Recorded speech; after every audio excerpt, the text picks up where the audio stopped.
What was one moment in your life when you truly felt accomplished and happy? Oh my God, that is such a hard question. Happy, my goodness. All right. I love Social Network. That was a movie that we made that came out last year, and I was really proud of that movie, and that made me feel like really good, you know, that I was doing something that would matter, because I thought that was a great movie. Probably the night that the first Spider-Man came out, because it was so successful and I loved it so much. Probably when we've made a movie that I think is a really good movie that I, you know, I have a great job. I have a job where I get to do something and help champion something that goes into the world, and millions of people decide that they're all going to go out of their houses and see it. And that's pretty exciting. So, I don't know.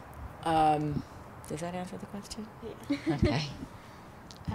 Oh, I'm sorry, I don't know which. Yeah. What is a personal goal for you? Oh. Personal goal. With work or life? Either one? Yeah. My personal goal is to figure out how not to feel guilty no matter what I'm doing. So when I'm working, I don't want to feel guilty about my son and my husband. And when I'm with my son and my husband, I don't want to feel guilty about being at work. And if I could ever reconcile those two things and just be 100% where I am when I'm there and give it everything I have, instead of being there and having half a brain on something else and looking at my BlackBerry when I'm hanging out with my son, or, you know, or being here and feeling guilty that I didn't take him to, you know, a dentist appointment. That would be my personal goal. That's probably what's the most important thing.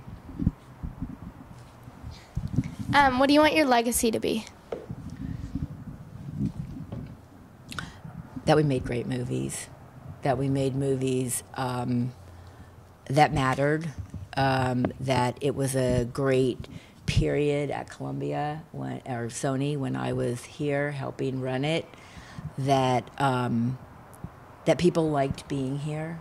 That people felt motivated by the company, you know, by people felt fulfilled and excited and exhilarated and inspired.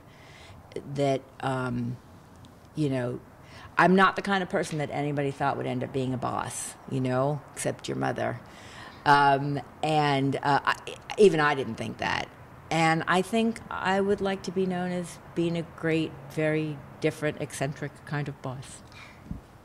Thank you so much. Oh, you're so welcome. Thank you. You're so welcome. That was fun. Do you have any questions that you don't want to put on film? Yeah. Or questions you do want to put on film that you just thought of while you're talking with people? We had so many, questions. Okay. Who is someone that has helped you to get to where you are now? I've been really lucky. I've had a bunch of people who've taken good care of me. One of them was Tony, because he taught me that the only thing that really matters are writers. And they're the people that you have to pay the most attention to, and that's true, and that's not what anybody ever tells you. Scott Rudin, even though he threw things at me and was an awful boss, and I only worked for him for a few minutes, because his work ethic is so unbelievable, and his desire to do good things, not just things that are commercial.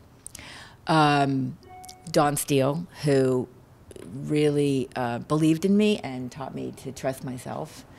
And probably John Callie, who has just recently passed and was my mentor for a very long time and took really good care of me here, and took really good care of me here, and was the kind of executive that I would want to be, who believed in his gut, who didn't care what other people thought, and who just made great movies.